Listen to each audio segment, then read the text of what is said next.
Assalamualaikum warahmatullahi wabarakatuh. Hamdan wa syukranillah, sholatan wassalamun ala rasulillah, amma ba'd. Masih panas-panasnya berita tentang Ferdinand Huta-Heian, sobat.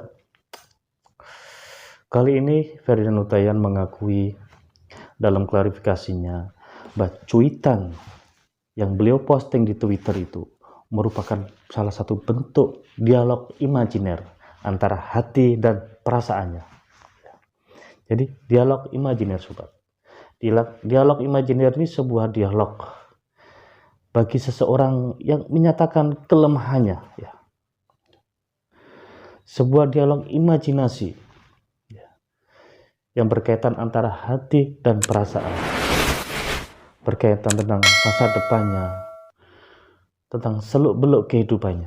Dalam klarifikasinya, Pak Ferdinand menyatakan ini adalah salah satu bentuk saya mengalami sebuah masalah yang besar dan tak perlu saya ungkapkan di media sosial, kata beliau dalam klarifikasi tersebut.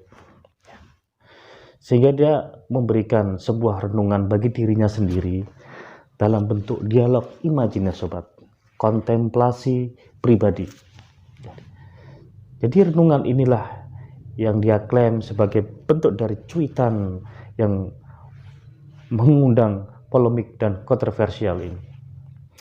Tapi bagaimanapun juga, namanya sebuah klarifikasi, kalau sudah terlanjur nasi menjadi bubur, apa boleh buat, sobat? Karena Pak Ferdinand sebelumnya tidak berpikir terlebih dahulu apa efek yang dia katakan, look before you leap. Kenapa tidak memikirkan terlebih dahulu? Karena dia bersinggungan dengan ribuan karakter orang di Indonesia ini. Apalagi bergesekan tentang agama, Allahmu, Allahku. Ini hal yang sangat mendasar dan sensitif bagi kepercayaan dua agama besar, Islam dan Kristen, sobat. Seperti apa klarifikasi dari Pak Ferdinand Huta-Heian? Mari kita simak berikut ini. Sahabat, selamat pagi. Saya ingin mengklarifikasi tentang riuhnya dan ramainya cuitan saya kemarin yang memang setelah itu saya tidak bisa memantau media sosial karena ada kesibukan yang tak bisa saya tinggal. Namun demikian, yang mau saya sampaikan kali ini adalah bahwa cuitan saya tersebut tidak sedang menyasar kelompok tertentu, kaum tertentu, orang tertentu, atau agama tertentu. Yang saya lakukan itu adalah dialog imajiner antara pikiran dan hati saya. Ketika saya down, tidak perlu saya harus bercerita di Twitter, di media sosial bahwa saya sedang down. Tetapi saya melakukan dialog imajiner dengan hati saya, antara pikiran dan hati saya. Pikiran saya menyatakan, "Hei Ferdinand, kau akan habis. Tidak ada yang bisa menjagamu, Allahmu lemah." Tetapi kemudian hati saya berkata, "Hei kau tidak. Allahku kuat. Jadi jangan samakan Allahku dengan Allahmu. Aku kuat. Ada yang akan menjagaku selalu." Kira-kira seperti itu dialog imajiner antara pikiran dan hati saya. Tapi kemudian orang merasa ada yang dituduh, merasa ada yang diserang, dan bahkan orang-orang tertentu yang selama ini selalu menggunakan kata tabayun, ternyata tidak tabayun, tetapi malah ikut-ikutan mempelintir. Tidak apa-apa. Sekali lagi saya tegaskan, tidak ada niat saya untuk menyerang kelompok tertentu, agama tertentu, kaum tertentu, atau orang tertentu. Itu adalah dialog imajiner antara pikiran dan hati saya yang memang kebetulan kemarin saya sedang banyak beban.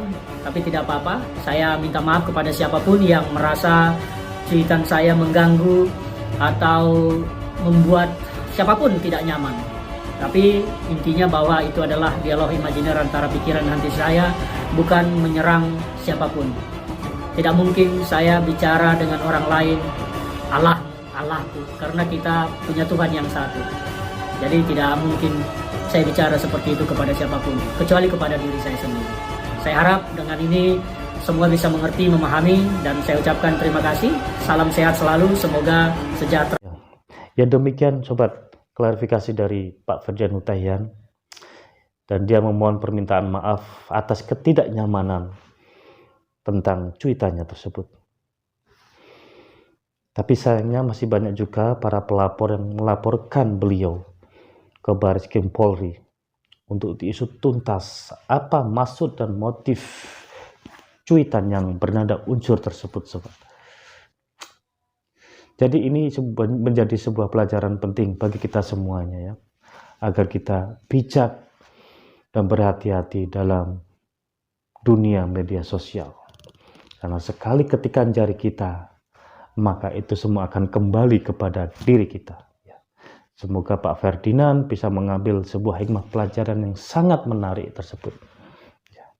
Agar berhati-hati, siapapun juga, agar berhati-hati dalam berdunia media sosial. Semoga bermanfaat. Wassalamualaikum warahmatullahi wabarakatuh.